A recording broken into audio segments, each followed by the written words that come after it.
weather All right, so permitting. tell us how it works. How do you get, like you were explaining to me before, that some of these pros that had maybe been on the Corn Ferry Tour or just maybe, tour professionals at one point in their lives, they have to actually apply to become an amateur again and go backward so that they can play in some of these events. Well, How does some of that work? yeah, well, some of them do. Some of Right. them were professionals and then we got reinstated as amateurs and got their amateur status back. But a large number of this field is actually professional golfers Okay. of varying levels. You have Now, are they club pros? some are club pros, Some are assistant pros? some are assistant pros, some are club pros, some are professionals who are chasing that next step, who have maybe played a little bit on the PGA Tour, the Corn Ferry Tour, but play in a lot of these regional type events. They'll play up here in the summer, play down here in down in Florida or down in the South during the winter.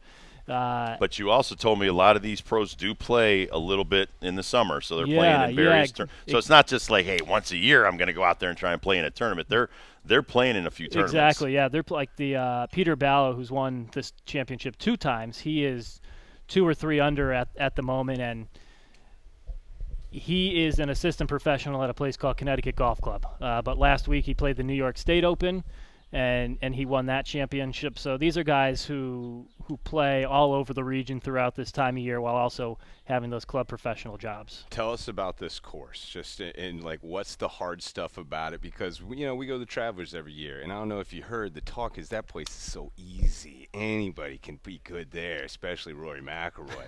What about this place, like as far as difficult level for these guys, because they have played some of the toughest courses in America? Sure, yeah. I mean, there's guys in this field. Andrew Savoda, he's a guy who's played in the U.S. Open and the PGA Championship this year. So there's guys who have played at the top level of the professional game. But as far as this course goes, it's on the shorter end, at least for them, right? It's about 6,500 yards.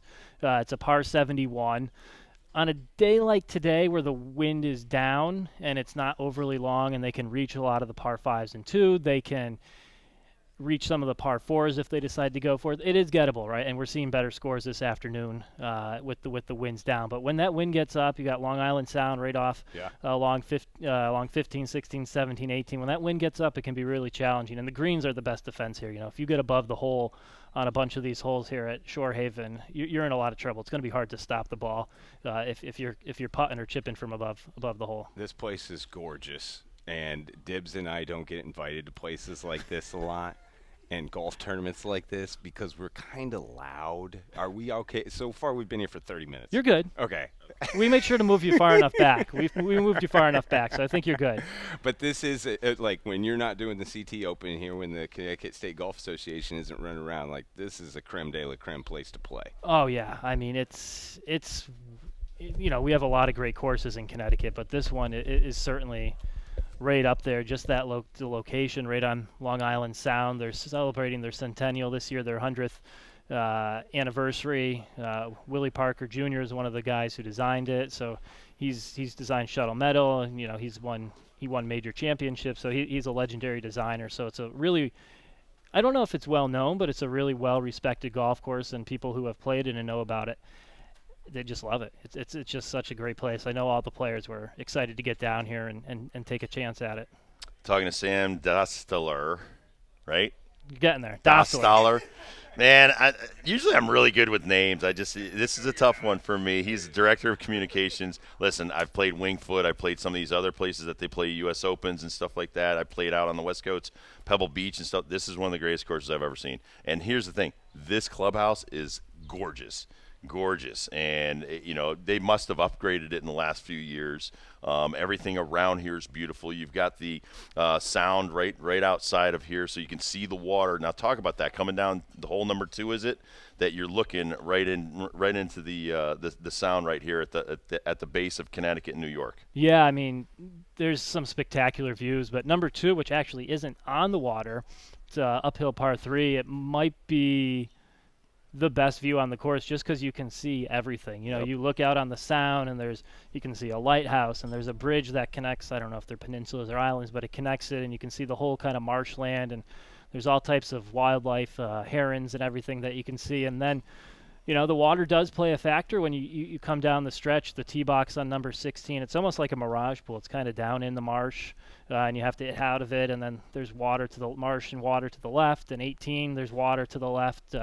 So it can play a factor, both not only the water and, like I mentioned, the wind, if the wind is up at any point this week.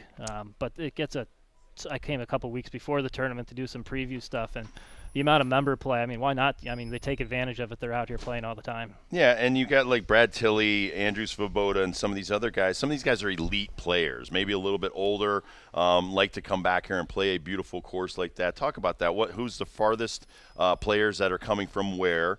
And then talk about some of the really elite players that are here today and all week. Yeah, actually, this is a bit of a new chapter for us this year in that it's a bit more of an open in that in the past it had always been professionals from Connecticut, but it's now even more open, and we've had qualifiers and someone from Maryland qualify. We have people from Florida, so it's much more open.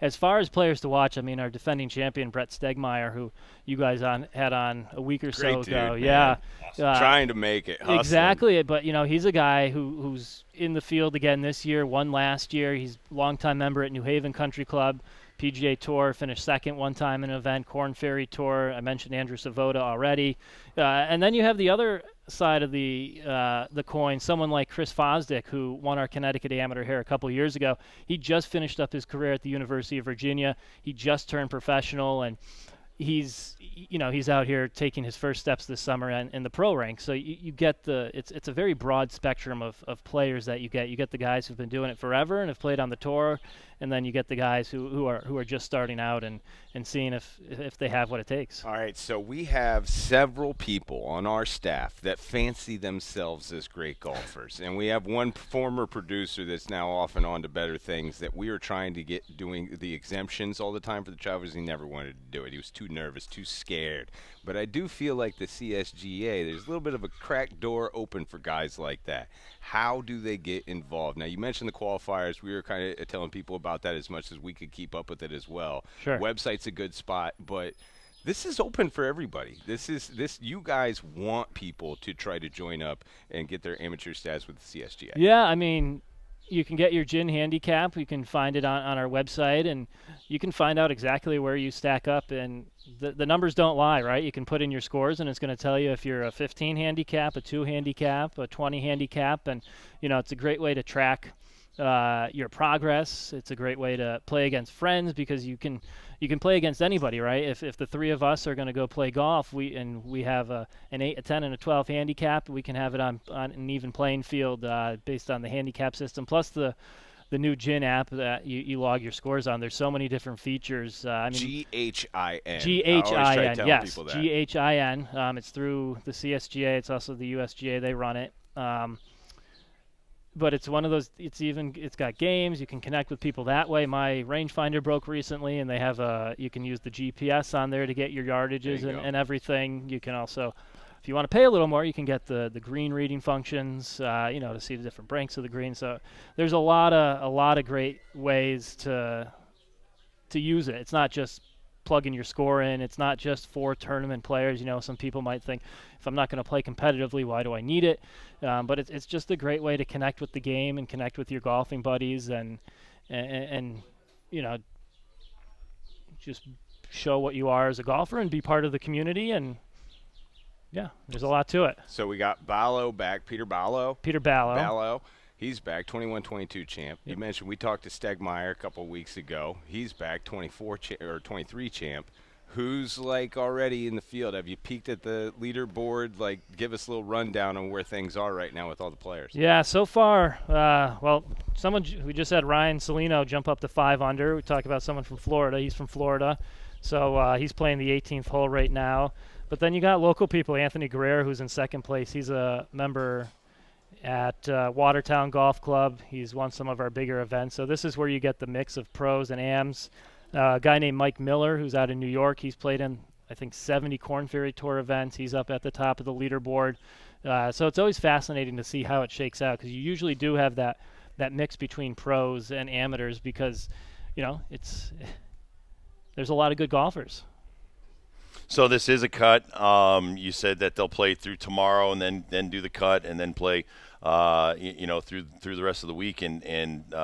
But talk about today. You had a little bit of rain on the way down. When I was driving down here, there's a lot of rain, some off in the distance maybe. But how are you looking for the rest of the week? Yeah, we might get some pop-up thunderstorms, but that's summer in New England. Right. But the plan is finish up today, then all 147 golfers, they come back tomorrow. They play the second round, and then after that, it's the top 50 in ties. They advance to the final round, and we wrap up around Wednesday afternoon. And people can come down and watch. If you are in the area, spectators are allowed, so you're able to come down and watch these golfers, all the tee times and everything. CSGAlinks.org. You can find everything there. If you want to follow a particular golfer, that's great. If you just want to come out and watch the action and walk the course, that's something you can do too. Be honest. Are you rooting for someone from Connecticut every year? Are you like, oh, God, this Selena from Florida. Get out of here, dude. You know what? Yeah, I'm as the communications director, I'm rooting for a good story, right? A good finish where you can describe something nicely, something fun. That's what you're rooting for. Sam, thank you so much for giving us a few minutes, man. This is a beautiful course, and thank you for having us. Great. Thanks for being down here, guys. All right, we'll take a quick break. It's the Rob Dibble Show with Ben Darnell on your afternoon drive on